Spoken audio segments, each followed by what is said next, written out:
Good morning to all.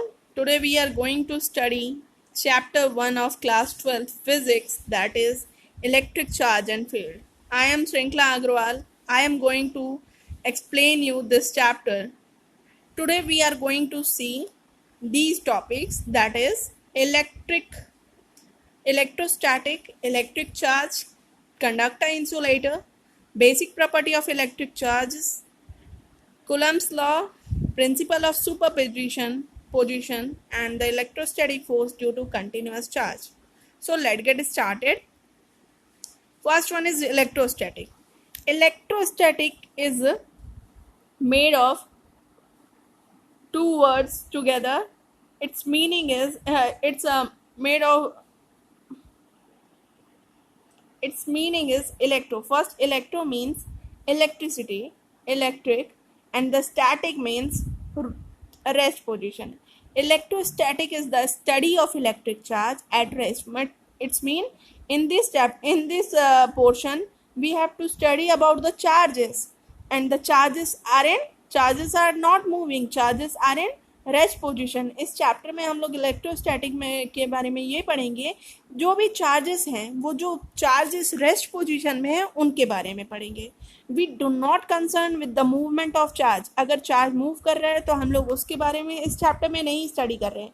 We are going to study about the charges are at the rest position. Electrostatic involve electric charge and force acting on them. Electrostatic क्या होता है, इसके अंदर क्या होता है, electric charges होते हैं और उन चार्जेस पे क्या क्या फोर्स लग रहे हैं, कितने फोर्स लग रहे हैं, वो चार्जेस के बिहेवियर क्या हैं, अट्रैक्टिव हैं, रिपल्सिव हैं, ये सारी चीज़ें हम लोग देखेंगे. Electrostatic as we study today depend upon the nature of electric charge. ये किस पे डिपेंड करता है, चार्ज के नेचर पे. Nature of charge may be it's repulsive, may be it's attractive. So it all depend on the nature of charge. Nature of charge depend on the model of atom. As we know that all atoms, all material, all substance are made of atoms. It means suppose whatever you are seeing here and there, they all made of atoms. सारी चीजें क्या से बनी हुई है, atom से. As we know that this also कि atoms have three things, three element in it, that is electron, proton, neutron. उसमें क्या होता है ये हम लोग जानते हैं कि सपोज ये न्यूक्लियस है, nucleus, inside the nucleus proton and neutron is there, and outer side of the neutron, outer side of the nucleus, nucleus के चारों ओर, बाहरी ओर हमारा electron is revolving around outer side of the nucleus. ये हम लोग जानते हैं. And electrons have minus charge and proton have plus charge and the neutron has negligible no charge in it. तो जैसे these theory proposed by Rutherford and Bohr model, it is also called Bohr model of atom. So according to that theory we know that charges are two types. They are positive और negative. Charges हमारे दो type के होते हैं, positive और negative. Charges at the rest develop due to, अब charges are at rest. See this point, last point.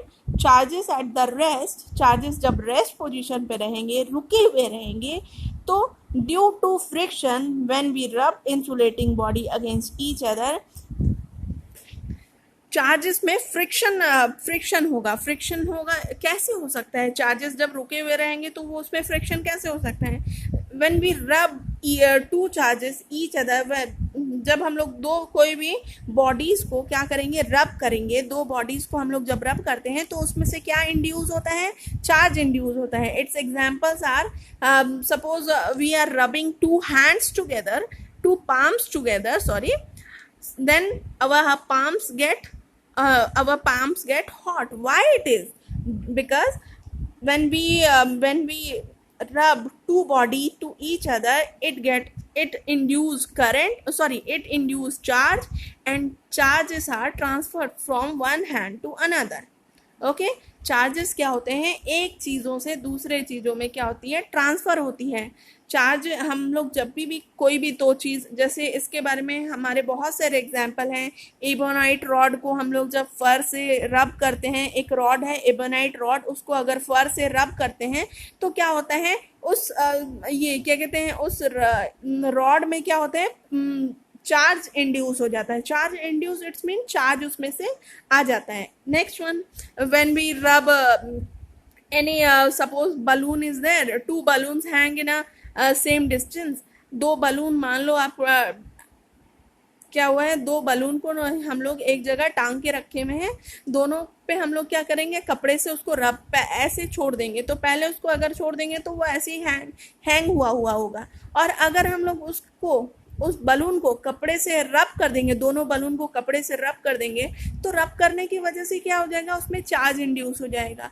तो charge induce हो जाने की वजह से अगर सपोज कीजिए ये, हाँ, अगर सपोज करो ये एक बलून है, ये दूसरा बलून है, इसको कपड़े से हम लोग इसको क्या किए, रब कर दिए, बहुत देर तक रब किए, तो ये क्या हुआ, इन दोनों में सपोज करो इसमें पॉजिटिव चार्ज अगर इंड्यूस हो गया तो वो क्या हो जाएगा, दोनों दूर चले जाएगा, दोनों क्या करेगा, पॉजिटिव सेम लाइक चार्जेस होने से क्या हो जाएंगे, दूर चले जाएंगे। उसी टाइप से यहाँ पे बोल रहे हैं, अगर हमारे यहाँ पे नेगेटिव चार्ज रहता तो दोनों हमारे, सपोज एक और बार एग्जांपल दे रहे हैं, अगर मान लो दोनों को हमने रब करा है और क्या हो रहा है, रब करने की वजह से अगर इसमें हमारा क्या हो जा रहा है, इसमें माइनस चार्ज, इसमें प्लस चार्ज हो रहा है, तो दोनों क्या हो जाएंगे, अट्रैक्ट हो जाएंगे। ये एग्जाम्पल आप घर पे एक बार करके देख सकते हो, it is very easy to do. Okay, next one is electric charge. It is main topic of this chapter. It is electric charge, the property of proton and neutron. Proton's property, proton is of plus charge, electron is of minus charge. It is a property of proton and electron when give rise to electric force between them is called electric charge. जब proton, ये क्या है, electric charge क्या है, proton और neutron का एक property है जो क्या करते हैं, इलेक्ट्रिक फोर्स लगाता है, दोनों एक दूसरे के ऊपर क्या लगाते हैं, अनलाइक चार्जेस है ना, प्लस माइनस है, अनलाइक है, अलग अलग चार्जेस हैं, तो ये दोनों एक दूसरे पे क्या लगाएंगे, फोर्स लगाएंगे।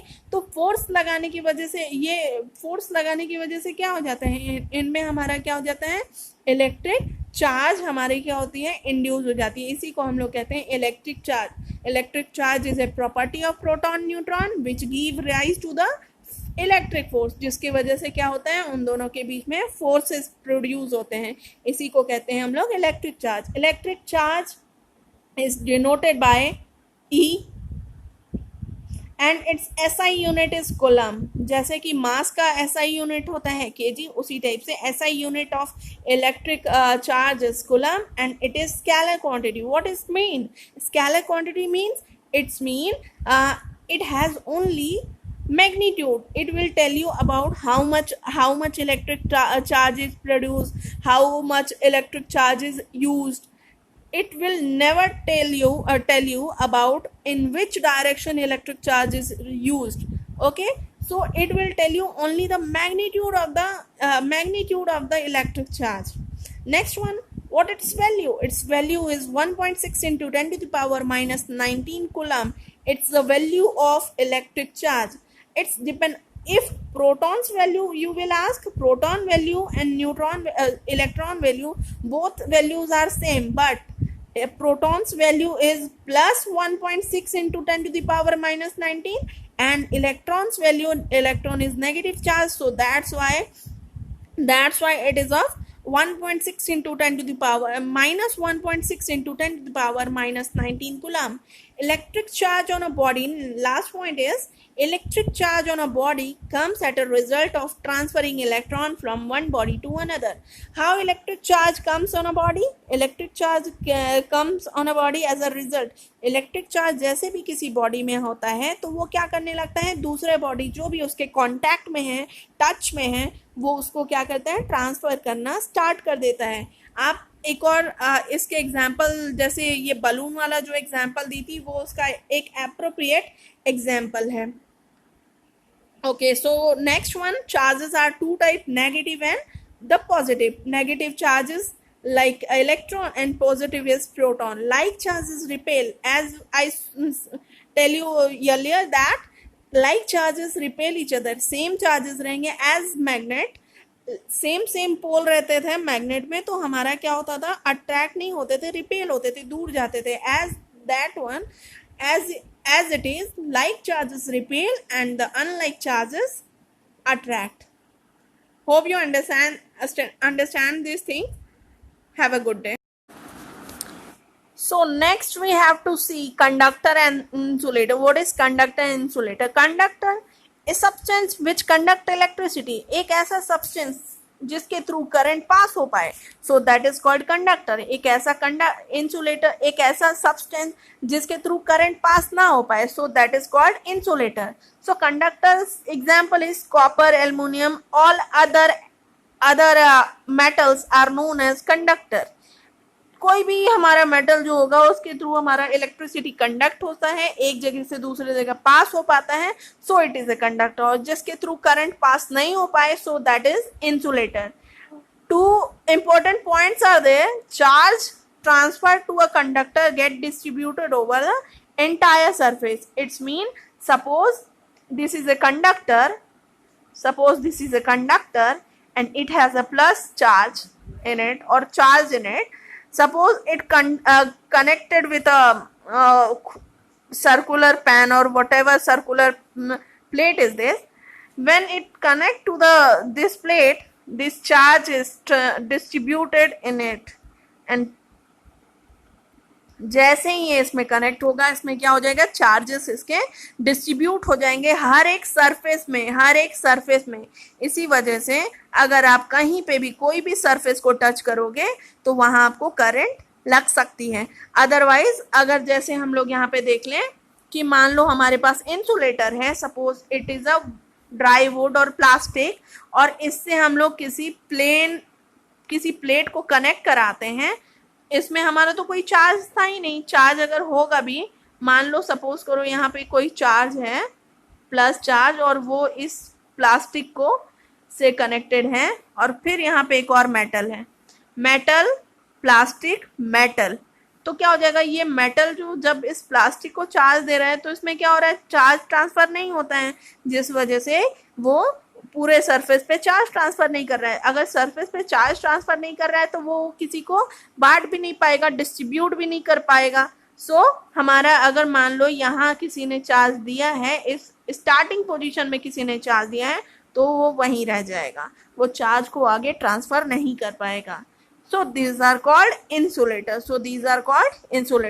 Next we have to read the basic property of electric charge. There are basically three basic properties. First one is additivity of charge. It means charges add up like a real number. Suppose we have a 2 plus 3 plus, suppose we have 2, 3, 4. So if we have to add it, so 2 plus 3 plus 4. So what we'll get? We get 2 plus 3 plus 4, that is 9. Okay. So what we get? We get 9 here. As it is like that only. Suppose we have charge Q1, Q2, Q3, Q4, Q5.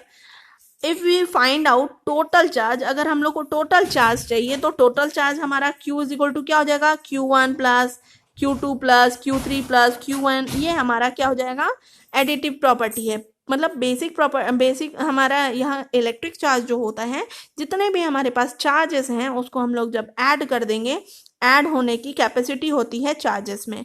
और यहाँ पे हम लोग को sign देखना बहुत important है. यहाँ देखिए, one example is there. Q1 is given there 1C, Q2 is given -2, Q3 is 4C. Suppose we are going to add with the formula of Q is equal to Q1 plus Q2 plus Q3 as it is add करना है. तो हम लोग क्या करेंगे, Q1 की value put करेंगे 1, Q2 -2, Q3 +4. तो यहाँ पे क्या है, हम लोग जब भी यहाँ पे देखेंगे कि साइन हमारे क्या है, माइनस का है, तो उसको हम लोग अच्छे से पुट करेंगे और यहाँ पे ब्रैकेट पुट करेंगे. अदरवाइज अगर मिक्स अप हो गया तो यहाँ पे हमारा क्या आंसर गलत भी आ सकता है. तो यहाँ पे proper sign have to be used while adding the charges. So this is the main note is there, proper sign we have to use, otherwise our answer will be incorrect.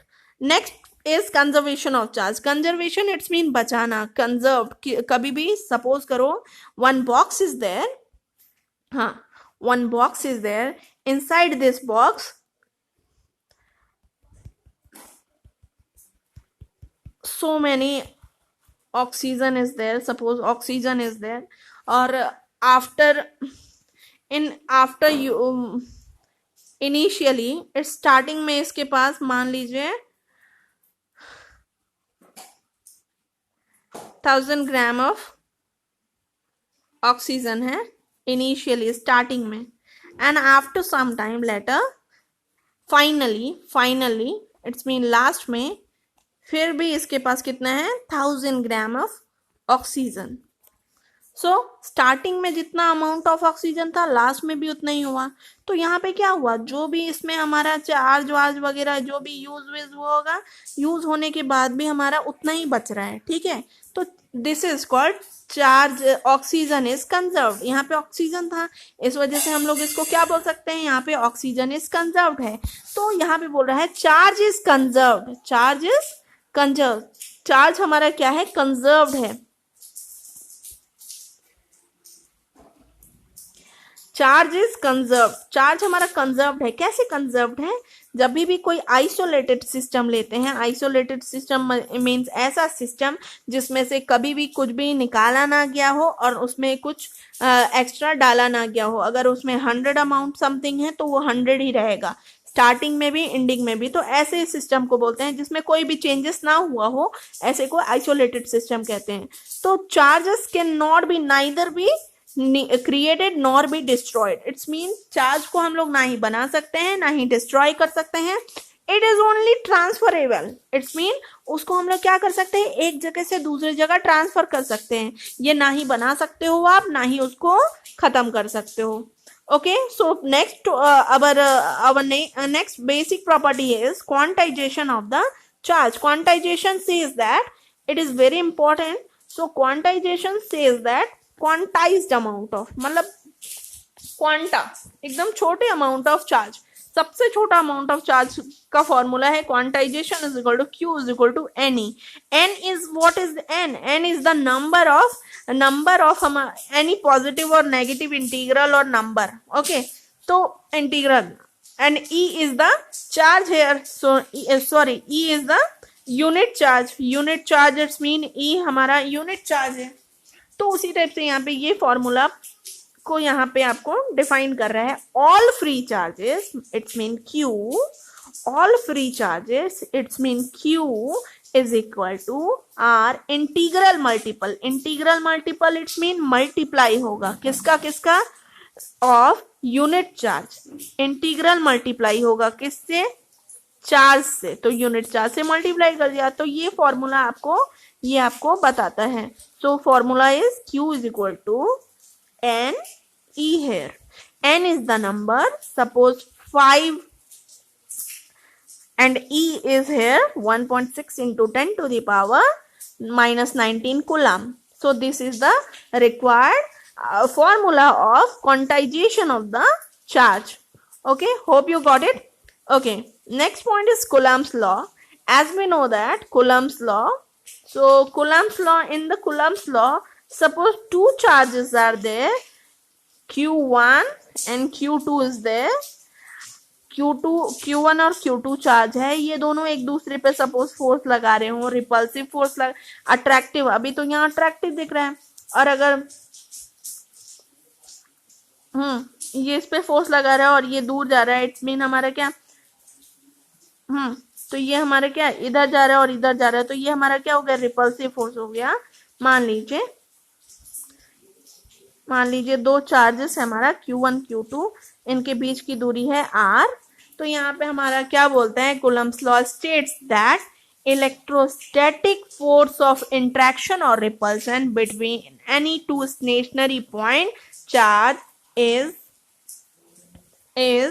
क्या होता है, directly proportional to the product of their charges.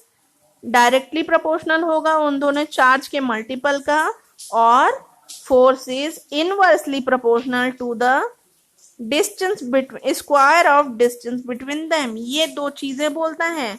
Coulomb's law क्या बोलता है कि मान लीजिए आपके पास दो चार्जेस हैं Q1 Q2 और उनके बीच की दूरी है R। तो मान लीजिए ये Q1 था, ये Q2। तो बोलता है कि उन पे जो भी फोर्स लग रहा है वो डायरेक्टली प्रोपोर्शनल होगा किसके, उन दोनों चार्ज के मल्टीप्लाई का। तो F directly proportional to Q1 Q2। और क्या बोलते हैं, और उन पे जो भी फोर्स लग रहा है वो इनवर्सली प्रोपोर्शनल होगा उन दोनों के डिस्टेंस के स्क्वायर का। तो उनका डिस्टेंस क्या है, R, और उसके स्क्वायर का। तो मान लीजिए सपोज ये फर्स्ट इक्वेशन और सेकंड इक्वेशन है, इसको जब इकट्ठा करेंगे तो हम लोग को क्या मिलेगा, हमें मिलेगा sorry F directly proportional to Q1 Q2 by R square, ये मिलेगा।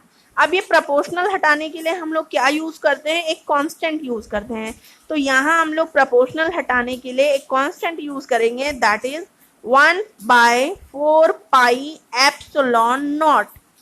और Q1 Q2 तो हमारा ऑब्वियसली पहले से है बाई R स्क्वायर, तो ये हमारा कांस्टेंट यूज करेंगे। तो ये कांस्टेंट की वैल्यू कितनी होती है, इस कांस्टेंट की वैल्यू होती है 9 × 10⁻9 न्यूटन मीटर स्क्वायर पर कूलम्ब स्क्वायर, ये होती है। यहाँ पे आपका दिया हुआ है, तो ये हमारा क्या हो जाएगा, required formula. Okay, hope you understand this one. Again we have to see principle of superposition. Principle of superposition means यहाँ पे हम लोग जो कूलम्ब्स लॉ था उसमें हम लोग बस F निकाले थे, सिंगल फोर्स। अब यहाँ पे क्या बोल रहे हैं, बहुत सारे फोर्सेस इकट्ठे एक ही चार्ज पे जब लगता है तो उसको हम लोग क्या कहते हैं, principal of superposition. The principal states that net electric force मतलब टोटल फोर्स, इट्स मीन बहुत सारे फोर्सेस होंगे उसको इकट्ठे ऐड कर दिए, सो that is called net electric force, है ना। टोटल इलेक्ट्रिक फोर्स को ही हम लोग बोलते हैं net electric force. Net electric force is experienced by a given charge particle due to system of charge particle is equal to the vector sum of force exerted on it due to all the other charge particle of the system। तो यहाँ पे क्या बोल रहे हैं, net electric force, तो F0 जो है ये नेट इलेक्ट्रिक फोर्स है, वो बोल रहे हैं कि F is equal to F1 F2 F3 plus F0 हमारा जहां तक जाते हैं वहां तक। तो हम लोग अभी तक फॉर्मूला क्या पढ़े हैं, F is equal to 1/4 pi epsilon naught Q1 Q2 या फिर Q2 बाई R स्क्वायर, ये फॉर्मूला अभी तक पढ़ा है हमने। तो हमारे यहाँ पे एक फोर्स नहीं है, यहाँ पे अराउंड 3 फोर्सेस, मतलब it's mean multiple of forces are there. तो यहाँ पे क्या करेंगे, 1/4 पाई एप्सिलॉन नॉट तो सबका इक्वल है, एक ही जैसा है। दूसरे वाले का मान लो F01 का बना रहे हैं, तो यहाँ पे हमारा क्या है 0 और 1, मतलब पहला वाला हमारा क्या हो जाएगा 1 हो जाएगा चार्ज। ये वाला पिक्चर देखिए, यहाँ पे जो है ये जो सेंटर पे है, सेंटर पे हमारा Q0 है, और बाकी इधर देखिए Q1 Q2 Q3 इस टाइप से बटा हुआ है। तो यहाँ पे हम लोग इसी को देखते हुए ये फॉर्मूला पुट कर दिए। अब यहाँ पे कॉमन क्या निकला, 1/4 पाई एप्सिलॉन नॉट कॉमन निकला। अब उसके बाद एक और चीज देखेंगे, इसमें Q0 कॉमन निकल रहा है, तो Q0 को बाहर निकाल देंगे। अब हमारा फॉर्मूला क्या बन जाएगा, नेक्स्ट पेज में देखते हैं फॉर्मूला हमारा, देखिए क्या बन जाएगा। Q0 बाहर निकला है यहाँ पे, है ना।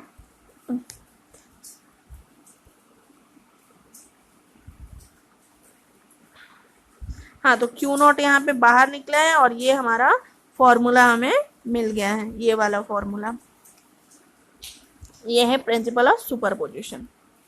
Next topic is electrostatic force due to continuous charge distribution. यहाँ पे क्या है, कंटिन्यूअस चार्ज डिस्ट्रीब्यूशन हो रहा है, एक लाइन पे चार्ज डिस्ट्रीब्यूट कर रहे हैं, एक सरफेस पे चार्ज डिस्ट्रीब्यूट कर रहे हैं, और एक सॉलिड के ऊपर चार्ज डिस्ट्रीब्यूट कर रहे हैं। तो यहाँ पे हमारा क्या, लाइन के ऊपर जब चार्ज डिस्ट्रीब्यूट करते हैं तो उसको हम लोग बोलते हैं लीनियर चार्ज डेंसिटी, है ना। और जब सरफेस पे करते हैं तो उसको सरफेस चार्ज डेंसिटी, और फिर जब हम लोग किसी वॉल्यूम पे करते हैं तो वॉल्यूम चार्ज डेंसिटी। तो ये हमारा फॉर्मूला है इसका, हर एक का आप उसको एक बार चेक कर लो, ये वाला।